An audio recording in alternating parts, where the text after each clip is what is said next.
Hello and welcome to a British audiophile. Have you heard of something called the Pareto principle? No? It's more commonly referred to as the 80-20 rule. Now I'm not going to get all techie about it, but as far as buying products are concerned, it goes a little bit like this. If you're sensible about how you spend your money, for around 20% of the outlay of, say, a more expensive product that may be out of your reach, you should be able to get about 80% of the performance. Now the reason that that rule comes to mind is that when I first found out that Acoustics had launched their Concept 30 speaker and it had a lot of the trickle-down technology from its big brother, the Concept 300, that's the rule that came to my mind. When I reviewed the Concept 300s a little while ago, I thought they were impressively built, superbly finished, and had a lot of clever little engineering touches. They justified their £2,500 outlay here in the UK for that reason, but sonically they were good, but not exceptional. The Concept 30s retail for £899. Okay, not 20%, about a third of the price. But with so much shared innovation, if they can get close to the performance of the Concept 300s, that'd make them a real bargain. Let's see how I got on. The Acoustics Concept 30s are available in black, silver, or a white gloss finish, measuring 284mm high and 180mm wide.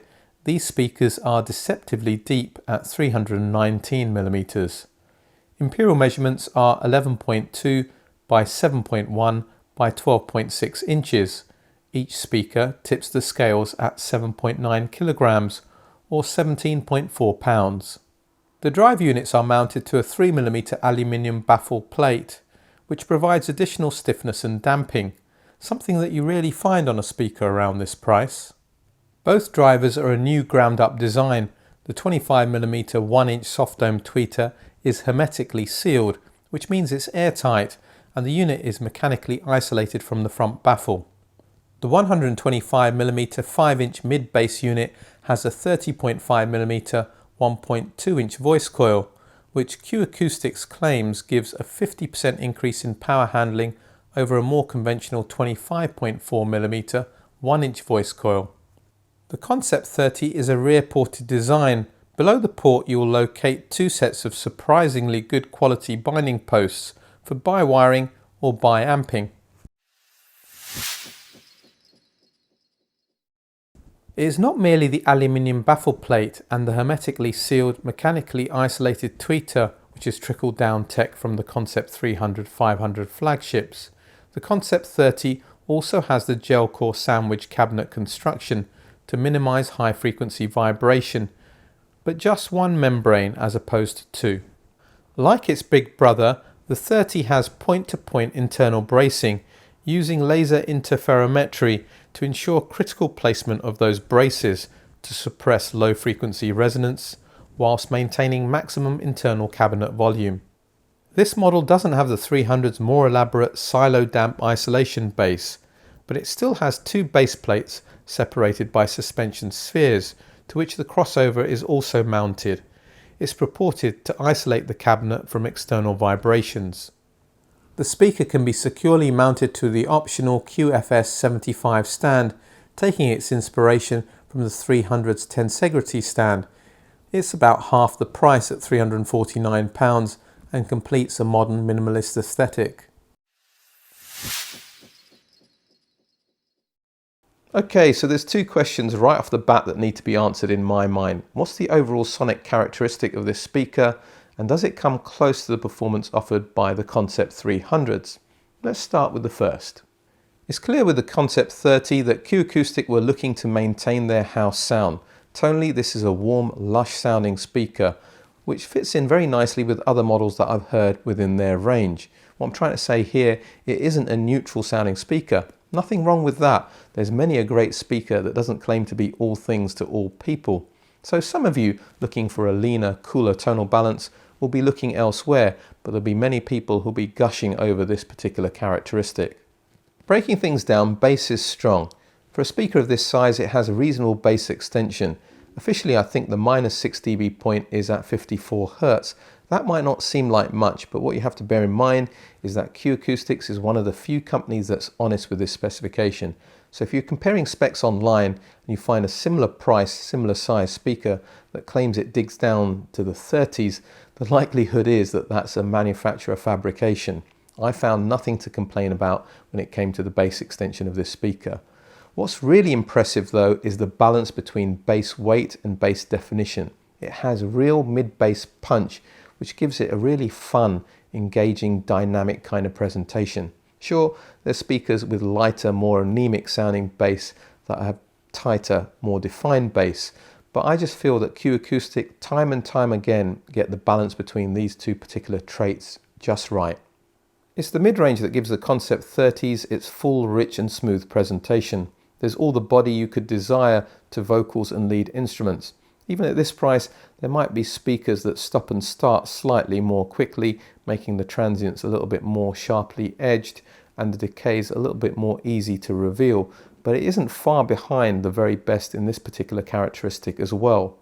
And with slightly more expensive amplification, a little bit of thickness does come through. I'm talking about amps that are perhaps 2 or 3 times the price, where you get a little bit of bleed through from the low frequencies into the mid-range. It's quick enough to deal with all genres of music admirably, but rock enthusiasts may look for a speaker with a leaner tonal balance and more prominence in the upper mid-range. That will give them the front row, edge of the seat listening experience that they might be looking for. I'm a fan of how the Concept 30s throw out sound as well. It has reasonable soundstage depth for a speaker around this price, as long as it's in the recording and the rest of the system is capable of revealing it, and it extends nicely beyond the speakers left and right as well. The main criticism I have of the Concept 30s is the expressiveness of the tweeter. Now this is something that I noted on the Concept 300s as well. It's a touch rolled off on top, which robs the speaker of that upper harmonic detail and that feeling of airy transparency. I'm sure it affects spatial cues as well. So if you close your eyes and try to place images, they're like here, there and there, as opposed to pointing to them here, there and there. Hopefully that description makes sense. I mentioned the Concept 300, so let's talk about that comparison. Now just to be clear, the Concept 300s went back long ago, so I'm just going to make some general observations based on some common points of reference. My long-term reference for a speaker around £2,000 to £3,000 would be my Proac Response 1 SEs. In comparison, the Concept 300s fell a little bit short. They had more coloration in the mid-range, a more rolled off top end, and weren't able to express quite as much detail. So how would the Concept 300s compare to another reference of mine, the Amphion Argon 1s that retail here in the UK for £1,200 in the standard finish? So let's just be crystal clear here. I'm talking about the £2,500 Concept 300 in comparison to the £1,200 Amphion Argon 1. And it's clear what you get for your extra money. You get a bigger, more dynamic speaker in the Concept 300 with a fuller mid-range, just more meat on the bone, more body if you like. In terms of ultimate detail retrieval, well, that's where the two speakers are actually very, very close. That's not a criticism of the Concept 300, it's just that the Amphion Argon 1 is very, very good in that particular regard. So enough about the Concept 300, what about the Concept 30 that retails here in the UK for £899? How does that measure up? In comparison to my Proacs, they're operating in a different league, so let's leave that comparison there. In relation to the Amphion Argon 1s, well, that's not quite so straightforward. First, you have to account for the difference in price. The Amphion Argon 1s are £300 more expensive. It's not quite a fair fight, but it's the closest thing that I have to a price-appropriate comparison. And in terms of detail retrieval, the Amphion Argon 1s are superior. They're pulling off more information off the recording. But from there on in, things get a little bit more interesting. Dynamically, both speakers are very similar. There's a touch more bass weight to the Concept 30s, whereas the Amphion Argon 1s have slightly better definition, but both are top of the class when it comes to low frequency response. It's the mid-range and high frequencies that clearly distinguish between these two speakers when it comes to sonic presentation. The Concept 30s have that warm, rich, smooth-off nature, whereas the Amphion Argon 1s are much more detail-centric with just a smidgen of leanness in the mid-range. Okay, so you don't have to have done too much science in school to be able to do a bit of deductive reasoning here. Based on my purely subjective listening tests, I'll place my Proac Response 1 SEs here, the Concept 300s just below them, and then the Amphion Argon 1s, And finally, the Concept 30s. In terms of pure sonic performance, no speaker has disgraced itself here. It's what I'd expect given their price. But I did ask myself a question at the beginning of this video. Do I feel the Concept 30s offer 80% of the performance of the Concept 300s for a fraction of the price? Now, there's no objective way of me answering that. It's purely a matter of my own judgment. And I think the answer to that question is yes. Positioning a speaker within the room and getting the appropriate partnering equipment is always important, but I think it's critical with the Concept 30s if you want to achieve good sound. So let's start with positioning first. If you don't want to get grumpy because you've wound up with a lumpy and thumpy bass response, I don't know what I'm doing. Anyway, let's carry on.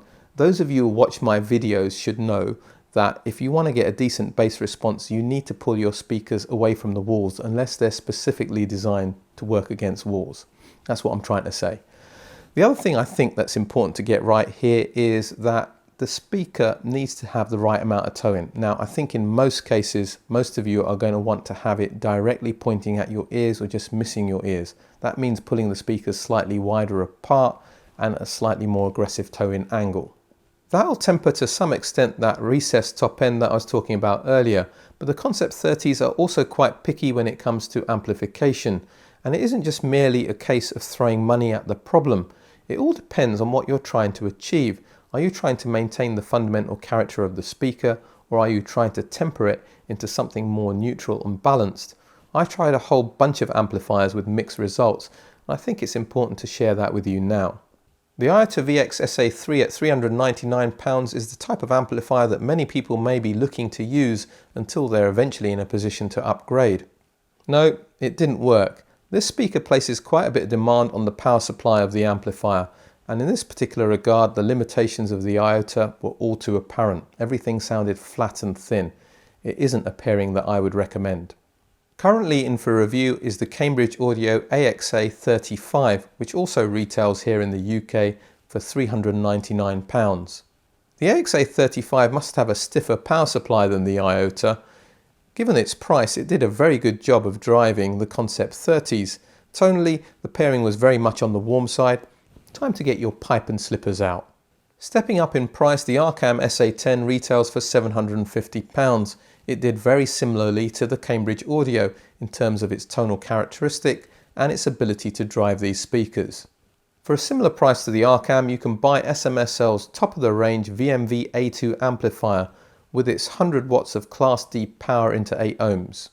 Now you're talking much better grip and control and a more balanced sound. I've criticised the VMV A2 for its smile presentation and its thin sounding mid-range, which has come across with other speakers that I reviewed. But with the Concept 30s, everything seemed to just gel together. So much so that I think this is exactly the kind of amplifier that I feel that the Concept 30 is tuned to work well with. There's something else that I think might be going on as well.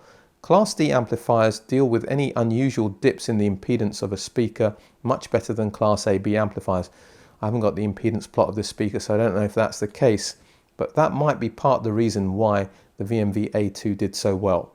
At £1,600 with no built-in DAC, the Exposure 2510 may be what some people consider to be overkill for a speaker around this price. It's an excellent amplifier. I have to confess that I adore it, and the reason is, it's a bit like placing a microscope on the mid-range ability of your system. It tells you what's good as well as what's bad.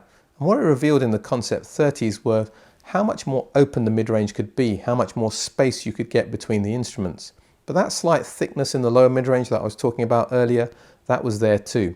It was still the best sounding amplifier with these speakers though. The Acoustics Concept 30 is an innovative design, a speaker that's beautifully built with a premium finish that won't impose itself in your listening space. Sure, it requires a little bit of care to get the amplification right, and it won't be for those of you who want that edge of your seat kind of presentation, but something a little bit more relaxed, warm, rich, with strong bass and dynamics, and very good amounts of detail for a speaker around this price. If that's you, you should be taking a close look and an even closer listen. The Acoustics Concept 30 gets a highly recommended from this channel. I talked about the 80-20 rule in this video, and that got me thinking about the law of diminishing returns. My personal view is that I think it depends on a number of factors. For example, how much disposable income you've got, what your goals are with this hobby, how invested you are in it, as well as, let's not put too fine a point on it, how developed your listening skills are. But what do you think? Please share in the comments section your experiences of products that you think have punched well above their weight, and those where you've spent extra money and they turned out to be a bit of a disappointment. We want to hear about the good and the bad, warts and all. All that remains for me to say is, if you like this video, if you like what I'm doing with this channel and you want to see it grow, please do all that social media stuff, and check me out on Patreon for bonus content and consultancy services, also where you can join the ABA club and we get to chat face to face sometimes. But for today, for now, a British Audiophile signing off.